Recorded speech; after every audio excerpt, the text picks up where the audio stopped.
10th class आगे देखो, some glimpses of ancient Indian thought and practices का part third.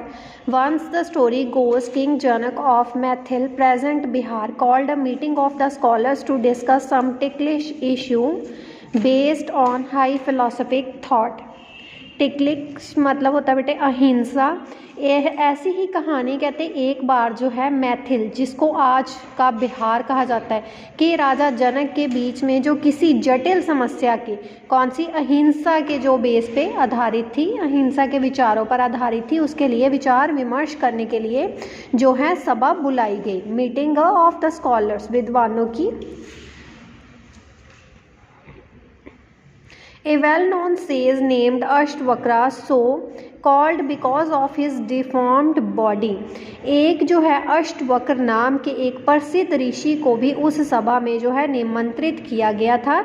उसका नाम उसके शरीर की अंग विकृति के कारण ऐसा पड़ गया था, ऐसा उसका नाम, उसके अंग की विकृति, उसकी जो शरीर की बॉडी थी उसके कारण उसका नाम जो था अष्टवक्र पड़ गया था। Was also invited to this meeting, उसको भी इस सभा में बुलाया गया। As Ashtavakra entered the portals of the palace hall and walked up the passage, some scholars already present there burst into a derisive laughter।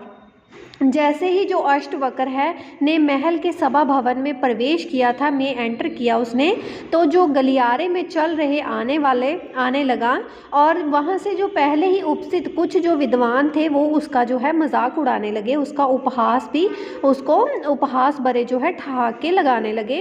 How could such a deformed and misshapen persons discuss high philosophy, कि ऐसा अंग विकृति और कुरूप, कि वहाँ पे जो विद्वान थे उसका मजाक उड़ाने लगे और कहने लगे कि ऐसा व्यक्ति जो है कैसे उच्च दर्शन के जो विषय पे चर्चा कर सकता है, कैसे कोई सुझाव वो है दे सकता है। दे फेल्ट, उन्होंने सोचा।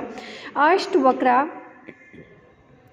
Thundered back to the king, oh king, इस पर जो अष्टवक्र है उसने गरजती हुई आवाज़ में राजा से कहा, हे राजन, I feel ashamed of being invited to this assembly of skinners, कि मुझे इस सभा में निमंत्रित किए जाने पर बहुत ही लज्जा आ रही है। A person who deals in the animal skins चरमकार, it is only a skinner who measures intelligence or status of a person from his skin और फिजिकल लुक्स और the colour and shape of skin और body. कि हे राजन, मुझे इस सभा में बुलाया है, अष्टवक्र जो कह रहा है कि